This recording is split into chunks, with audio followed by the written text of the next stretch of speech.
Good morning everyone. I hope you people are doing well. आप सभी का exam बहुत अब नियर है। नेक्स्ट मंथ आपका IBPS का प्री होने वाला है, उसके बाद मेंस होगा। तो बहुत ज़रूरी है कि आप अपने प्रिपरेशन को, अपने पढ़ाई की ओर बहुत अच्छे से ध्यान दीजिए। आज हम आपके साथ निक नेम्स डिस्कस करने वाले हैं। निक नेम्स पर्सन का, एंटिटी का या किसी इवेंट का। तो चलिए स्टार्ट करते हैं। Control room of the cell. तो आपको याद रखना है कि control room of the cell हम न्यूक्लियस को कहते हैं। अगर क्वेश्चन आए ड्रोसोफिला ऑफ प्लांट किंगडम, तो you need to remember that Drosophila of plant kingdom is Arabidopsis thaliana. Next, evolutionary method of breeding is bulk method. Fairchild's mule हम hybrid between sweet Williams and carnation को कहते हैं। Next is frankenfood. Genetically modified foods are known as franken foods. अगर आपको ये सारे आते हैं सॉर्बिक्यूट्स तो इट्स वेल एंड गुड। अगर नहीं पता है तो ये इम्पॉर्टेंट है from the examination point of view. अगर पूछा गया है तो अच्छी बात है, नहीं पूछा गया है तो ऐसा नहीं है कि ये नहीं पूछा जाएगा। कौन सा क्वेश्चन कब पूछा जाए ये कोई भी नहीं जानता है, तो गेट प्रिपेयर्ड।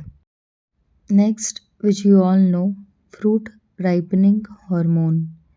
तो fruit ripening hormone is ethylene. यहाँ पे let me tell you some other important points that are related to ethylene.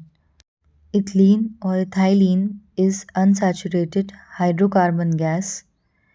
It naturally occurs in the plant as hormone. It is a alkene gas. Also, it is first known gas to act as hormone. Next हम चलते हैं functions of ethylene in plant के बारे में। तो आपको सभी को पता है कि अगर आपसे पूछा जाए फ्रूट राइपनिंग हार्मोन तो उसका आंसर आपका इथिलीन होगा। There are some other functions of ethylene in plant that are opening of the flower, abscission और shedding of the leaves.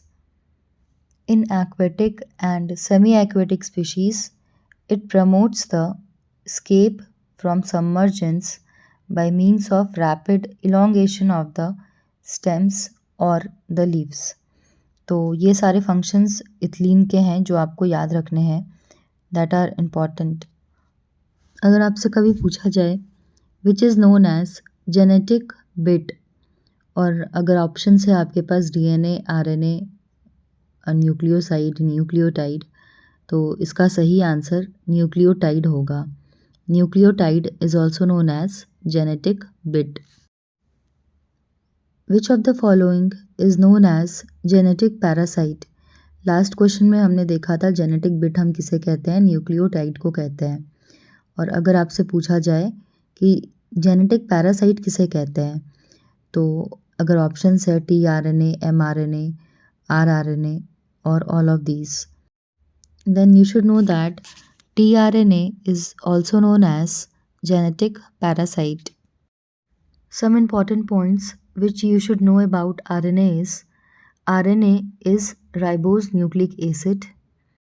It helps in protein synthesis in our body, and unlike the DNA that has double strand or two strand, it is single stranded. Now moving on to the types of RNA. There are basically three types of RNA.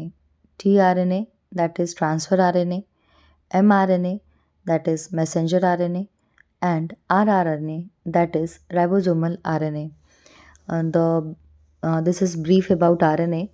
In detail we'll discuss in our coming videos. Next is jumping gene. तो you need to remember that jumping gene transposomes को कहते हैं. Transposomes are called as jumping genes.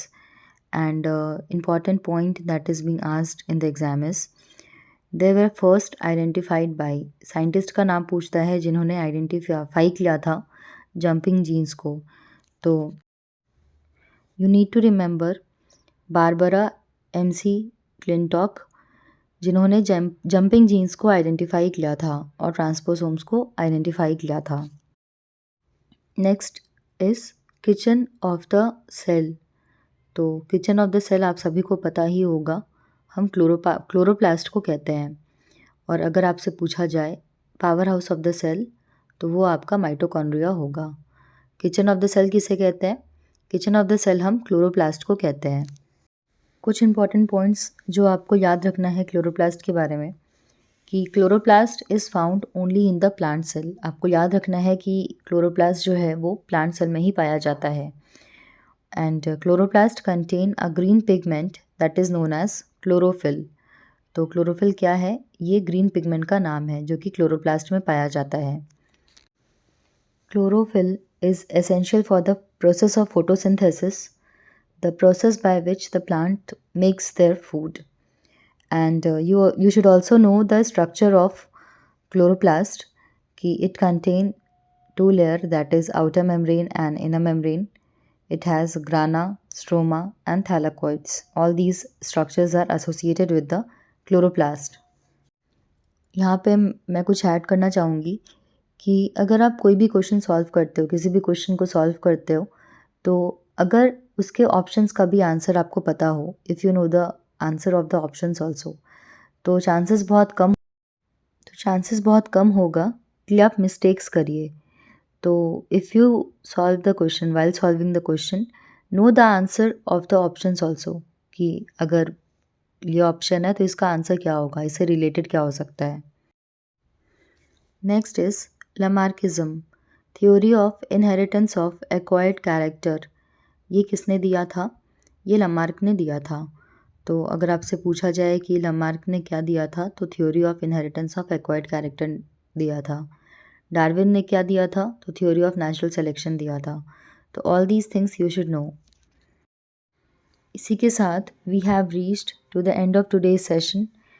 If you have not seen our videos, all the videos related to different topics are available in our playlist. You can solve the question. We have got detailed discussion about different questions. सारे questions का हमने detailed discussion किया है जो कि आपको videos में मिल जाएंगे। And if you found the video informative, अगर आप चाहते हैं कि हम इसी प्रकार और भी videos आपके साथ लाएं, तो please do like, share and subscribe. Thank you.